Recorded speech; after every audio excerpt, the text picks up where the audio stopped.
வணக்கம். இன்னைக்கு நம்ம என்ன டிஸ்கஸ் பண்ண போறோம் அப்படின்னா, எல்லா ஃபார்முலாக்குமே ஒரு காட்ஃபாதர் அப்படின்னு சொல்லிக்கலாம். அந்த கான்செப்ட் தான் நம்ம டிஸ்கஸ் பண்ண போறோம். அதுக்கு பேர் வந்து செல் ரெஃபரன்ஸ். ஒரு ஃபார்முலாவை வந்து மல்டிபிள் செல்ஸ்ல ரோஸ், காலம்ஸ் அது மாதிரி வந்து சிங்கிள் ஃபார்முலா வச்சே நம்மளால ஆப்ரேட் பண்ண வைக்க முடியும். பேசிக் செல் ரெஃபரன்ஸ் வந்து அண்டர்ஸ்டாண்டிங் தெரிஞ்சுக்கிட்டா ஃபார்முலா டிசைன் பண்றது நமக்கு வந்து ரொம்ப ஈஸியா இருக்கும். செல் ரெஃபரன்ஸ் அப்படின்றது என்னன்னா, நீங்க வந்து ஒரு ஃபார்முலா எழுதும்போது அந்த ஃபார்முலா இன்புட் எடுக்கிற ஏரியா இருக்கு பாத்தீங்களா, அந்த ஏரியா வந்து ஸ்டேபிளா ஒரே இடத்துல இருந்து இன்புட் எடுக்கணுமா, இல்லனா வந்து செல் வந்து மாறிக்கிட்டே இருக்கணுமா? ஸோ வந்து இதுதான் வந்து ஒரு பேசிக்கான ஒரு அண்டர்ஸ்டாண்டிங் ஒரு செல் ரெஃபரன்ஸ்ன்றது. ஸோ அதை வந்து நம்ம ப்ராக்டிக்கலா வந்து எக்ஸல்ல எப்படின்றத நான் சொல்றேன்.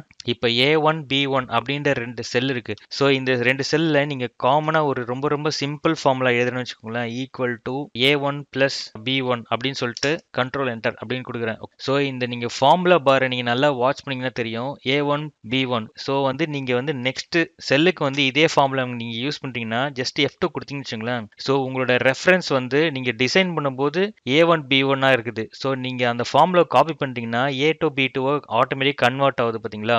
ஸோ இதுக்கு பேர் வந்து ரிலேட்டிவ் ரெஃபரன்ஸ் சொல்லுவாங்க. பேசிக்கலாவே ஒரு ஃபார்முலா எழுதும்போது ரோ நம்பருக்கு முன்னாடியோ இல்லைன்னா வந்து காலம் ஆல்பபெட்டுக்கு முன்னாடியோ ஒரு டாலர் சிம்பிள் எதுவுமே இல்லைன்னா அது ரொம்ப ரிலேட்டிவ். செல்லு மூவ் ஆக உங்களுக்கு வந்து அந்த ரெஃபரன்ஸ் வந்து சேஞ்ச் ஆகிட்டே இருக்கும். ஸோ ஃபிக்ஸடா இருக்காது. ஸோ ரிலேட்டிவ் இல்லாமல் வேற என்ன ரெஃபரன்ஸ் இருக்கு, அதுக்கு என்ன பேர் அப்படின்னா அதுக்கு பேர் வந்து அப்சல்யூட் ரெஃபரன்ஸ். ஸோ வந்து அப்சல்யூட்ன்றது ஒரு இடத்துல ஃபிக்ஸடா ஒரு இடத்துல ஃபிக்ஸ் பண்ணிட்டீங்கன்னு அர்த்தம். ஸோ அந்த ஃபிக்ஸ் பண்ண இடத்துல இருந்து நீங்க மல்டிபிள் ரெஃபரன்ஸ் எடுக்கிறீங்கன்னா அதுக்கு பேர் அப்சல்யூட்னு சொல்லுவாங்க. ஒரு சில நம்பர்ஸ் நான் வந்து எழுதியிருக்கேன். இப்போ இந்த நம்பர்ஸ்ல இருந்து பர்சன்டேஜ் நம்ம கண்டுபிடிக்கிறோம்னு வச்சுக்கோங்களேன். இப்போ பாப்புலரான பர்சன்டேஜ் வந்து 18%. இங்க நான் 18% நான் எழுதிட்டேன் ஃபிக்ஸடா ஒரு இடத்துல. ஓகேங்களா. ஸோ வந்து ஈக்குவல் டு 49 இன்டூ இங்க 18% போட்டிருக்கு பாத்தீங்களா, இங்க C1 என்டர் அப்படின்னு கொடுக்குறேன்னு வச்சுங்களேன். இப்போ நான் இந்த ஃபார்முலா நான் காப்பி பண்றேன். ஸோ இது பேசிக்கலா தப்பு. ஸோ அதுக்கு நம்ம என்ன பண்ணணும் அப்படின்னா F2 கொடுத்துட்டு இந்த C1 இருக்கு பாத்தீங்களா, இதை வந்து அப்சல்யூட்டா கன்வெர்ட் பண்ணணும். C1. ஸோ அதுக்கு முன்னாடி வந்து நம்ம இந்த மாதிரி டாலர் சிம்பிள் ஆட் பண்ணலாம். ஸோ டாலர் சிம்பிள் வந்து மேனுவலாக ஆட் பண்ணணும்னு அவசியம் கிடையாது. நீங்கள் ஜஸ்ட் F4 கொடுத்தீங்கன்னா உங்களுக்கு வந்து அந்த செல் ரெஃபரன்ஸோட டைப்ஸ் வந்து உங்களுக்கு சேஞ்ச் ஆகிட்டே இருக்கும். ஸோ இது வந்து அப்சல்யூட்.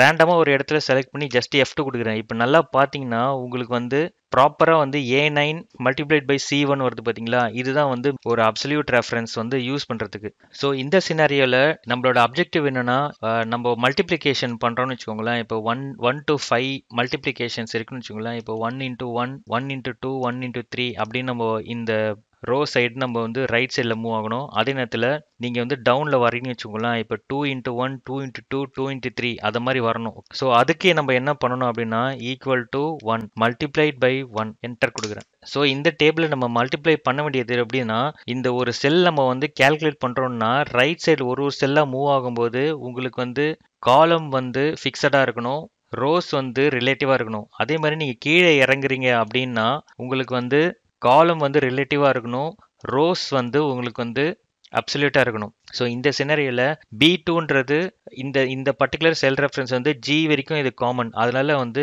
டாலர் சிம்பிள் வந்து Bக்கு முன்னாடி நான் போட்டிருக்கேன். ஸோ அடுத்து வந்து C1. நான் எதுக்கு வந்து 1 அப்படின்றது நான் கொடுக்குறேன் அப்படின்னா, so C1 D1 E1 F1 G1 இதை மாதிரி வந்து மாறிட்டே இருக்கணும். ஸோ அப்போ வந்து Cக்கு முன்னாடி டாலர் போட்டால் இது ஒர்க் அவுட் ஆகாது. ரோ நம்பர் 1ன்றது பக்கத்தில் இருக்கிற ரைட் சைடில் போகிற செல்ஸ் எல்லாத்துக்கும் காமன். ஸோ இப்போ பார்த்தீங்கன்னா இது நான் இப்போ ரைட் சைடில் ட்ராக் பண்ணுறேன். இப்போ பார்த்தீங்கன்னா இதில் வந்து நான் F2 கொடுக்குறேன். ஓகேங்களா. ஸோ இப்போ உங்களுக்கு ரெஃபரன்ஸ் கரெக்டாக வருதா. ஸோ அதே மாதிரி இந்த செல்லை நான் வந்து இப்போ டவுன் கொடுக்குறேன். B6 to C1 இருக்கு பார்த்தீங்களா. ஸோ 5 into 1 இப்போ கரெக்டாக ரெஃபரன்ஸ் ஆகுது பார்த்தீங்க. ஒரு செல்லை வச்சு இந்த 25 செல்ஸை நம்ம வந்து ஈஸியாக நம்மளால் ஹேண்டில் பண்ண முடியும்.